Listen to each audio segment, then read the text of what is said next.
Okay, you can start. Hello everyone, my name is Ellie. Today I will talk to you about animal tongues. Animals have many kinds of tongues.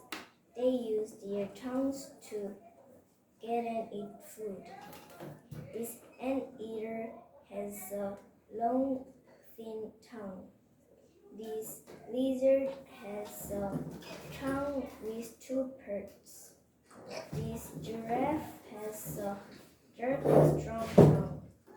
This turtle has a tongue like a worm. This frog has a long sticky tongue. This cat has a tongue like a brush. What is your tongue like? Thank you for listening. Wow!